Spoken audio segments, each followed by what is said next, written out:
Hello दोस्तों, नमस्कार। मैं नीता शर्मा लेकर आई हूँ माता पिता के कर्मों का फल। सुनीता मृत्यु देवता यमराज की पुत्री थी। माता पिता के लाड प्यार में वह उद्दंड हो गई थी। वह देखती थी कि उसके पिता पापियों को दंड देते रहते थे। वह पाप और पुण्य का अंतर नहीं समझती थी, इसलिए खेल खेल में किसी के अच्छे कार्य में बाधा डालती और किसी को अकारण मारने लगती। ऐसे उदारतापूर्वक कार्य करने पर वह बहुत खुश होती थी। एक दिन सुनीता एक गर्दभ कुमार को, जो अपनी आराधना में योग मुद्रा में बैठा था, अकारण कोड़े से मारने लगी। गंधर्व कुमार पीड़ा से छटपटाता हुआ तो वह खुशी से उछल पड़ती। वह उसे खेल समझती थी। इस प्रकार की अपनी करतूतें वह अपने पिता को बताती। पिता उसकी इस उदारता को बाल सुलभ खेल समझकर चुप रह जाते। न तो सुनीता को ऐसा करने से रोकते, न समझाते। बहुत दिनों तक ऐसा चलता रहा।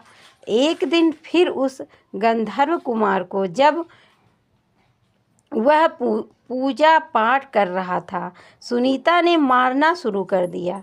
जब असहनीय हो गया तो उसने क्रोध से शाप दे दिया, तू धर्मराज की बेटी है, तेरा विवाह एक ऋषि पुत्र से होगा, तेरी एक योग्य संतान भी होगी, पर तेरे इन दुष्ट कर्मों का अस उसमें याप्त रहेगा। सुनीता ने यह बात भी अपने पिता को बताई। अब धर्मराज को लगा कि उन्होंने बड़ी भूल कर दी। संतान की आदत और स्वभाव पर ध्यान न देकर उसे भले बुरे का ज्ञान नहीं दिया। फलस्वरूप उसे श्राप मिला। पर अब तो समय हाथ से निकल चुका था। बोले, बेटी, निर्दोष तपस्वी को पीट कर तुमने अच्छा काम नहीं किया। बुरे कर्मों को करने के कारण तुम्हें यह श्राप मिलता है। अब भी संभल जाओ और अच्छे काम की ओर मन लगाओ। समय बीतता गया। कन्या बड़ी हुई तो उसके विवाह की चिंता हुई। उसके श्राप को जानकर कोई उससे विवाह करने को तैयार नहीं होता था।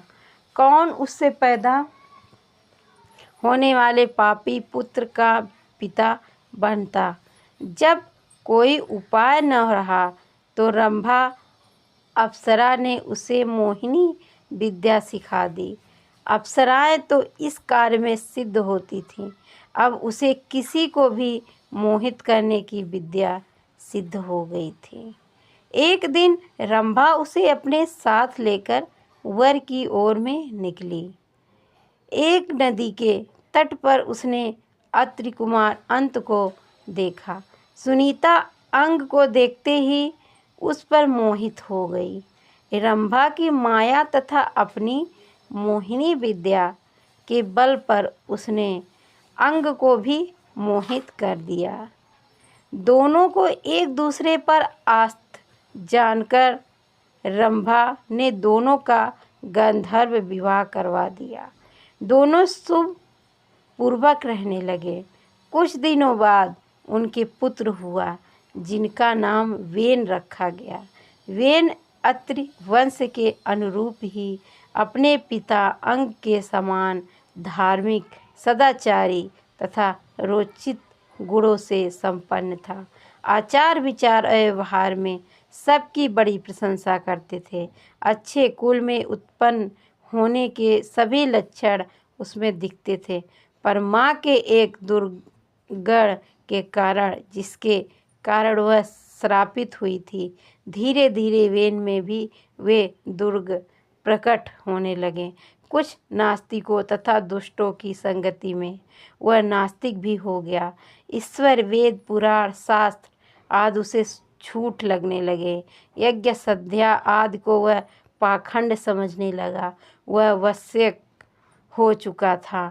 अपने माता पिता का कहना अब वह नहीं मानता था। राजकाज में उसका हस्तक्षेप इतना बढ़ गया कि पिता अंग सहाय हो गए। राजा तो अंग थे, पर आज्ञा वेन की चलती थी। सुनीता समझ रही थी कि उसके संस्कारों का परिणाम श्रापग्रस्त इस पुत्र में उतर गया है। उसके हठ तथा उद्रता पर किसी का वश नहीं था। सब विवश थे। वेन के इन कर्मों से प्रजा दुखी रहने लगी। महाराज अंग को अपयश मिलने लगा। जब सब प्रकार से वेन को समझाकर हार गए तो अपसैन से बचने के लिए एक दिन निराश होकर अंग ने चुपके से घर ही त्याग दिया। राजा के बिना आरज करता और बड़ी ऋषियों ने अंग पुत्र वेन को राजा बनाया और समझाया, तुम्हारे दुष्ट कर्मों से दुखी होकर तुम्हारे पिता ने राज त्याग दिया। अब तुम अपना राजकीय उत्तरदायित्व समझो और सत्कर्म कर प्रजा को सुख दो। पर वेन राजा बनकर तो और प्रमद तथा अहंकारी हो गया। बोला, आप लोग मुझे ज्ञान मत दीजिए, मैं स्वयं बड़ा ही ज्ञानी हूँ। ईश्वर, धर्म, शास्त्र आदि सब मेरे आदेश से स्थापित होंगे। मेरी ही आज्ञा धर्म होगा, शास्त्र वचन होगा। आप लोग अब मेरी आज्ञा के अनुसार चलिए और मुझमें ही ईश्वर, धर्म तथा शास्त्र की छाया देखिए। ऐसे विचारों वाले वेन के कार्यों से देश में अराजकता बढ़ी। सारे धार्मिक तथा सत्कार्य बंद हो गए। प्रजा की सुरक्षा नहीं रह गई। दुष्ट लोगों का बोल बाला हो गया। धार्मिक कार्य बंद हो गए। हर चीज़ का अंत होता है। पाप का घड़ा जब भर गया तो ऋषियों, मुनियों तथा प्रजाजनों ने विद्रोह कर दिया। वेन को पकड़ लिया और उसे प्रताड़ित कर राजा के पद से हटा दिया। सत्ता छिन जाने से वह असहाय हो गया। अब वह दूसरों की दया पर निर्भर रहने लगा।